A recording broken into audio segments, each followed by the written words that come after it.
So I'll refer to one of the great leadership coaches of all time, Yoda, which, young Skywalker, you must unlearn what you've learned. You must unlearn what you've learned.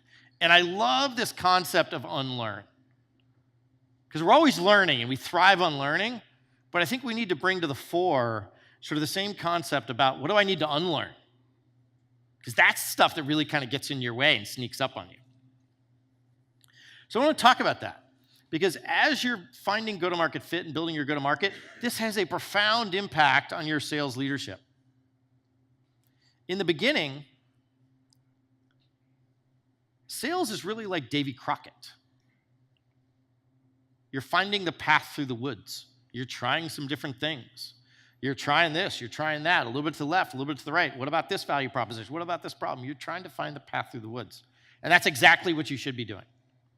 But then as you start to find that path through the woods and the patterns start to emerge and your go-to-market fit playbook starts to come together, the job changes.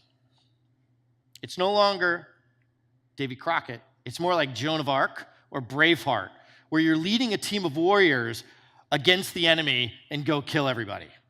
It's very much like a tribal warrior leader. It's a different type of person. And then, well, actually, let me stop for a second. So what changes? So you go from this pioneering mindset to more like a warrior leader, and the execution changes, because it's no longer about just sort of finding some deals and figuring it out to, crap, I got to win some deals and repeat this playbook. And then the job changes again, where you shift from being sort of Joan of Arc or Braveheart to more like Eisenhower, who was a general of generals. You know, Eisenhower never set foot on a battlefield, ever. He's largely credited with winning World War II. Why? He was an architect. He was a system thinker. He was the general of generals.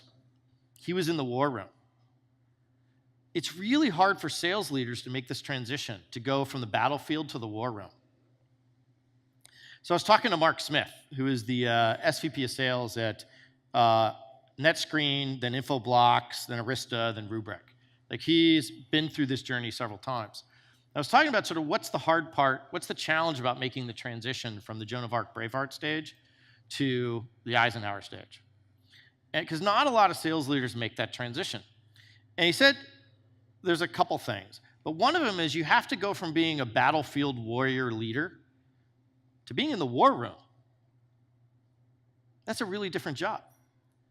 And he said he could sort of see in the eyes of his team that had been with him a little time longer, for a while, that they lost respect for him because he was becoming a politician, getting off the battlefield and heading into the war room. And that kind of sucked. And that kind of got in his way.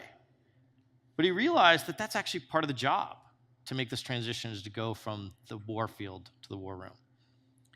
The second big change is you have to shift from winning deals, hopping on a plane to go close this customer deal, which some of that happens, but it's no longer the story about this win and this hard-fought battle and that hard-fought battle, because you're focused on not winning the battle, but winning the war and building a war machine. It's a really different job. Now, the reason why I bring this up is that finding go-to-market fit changes the sales leadership job. Accelerating the company changes the sales leadership job. Becoming a category leader changes the sales leadership job. So therefore, the sales leader must change themselves or be changed.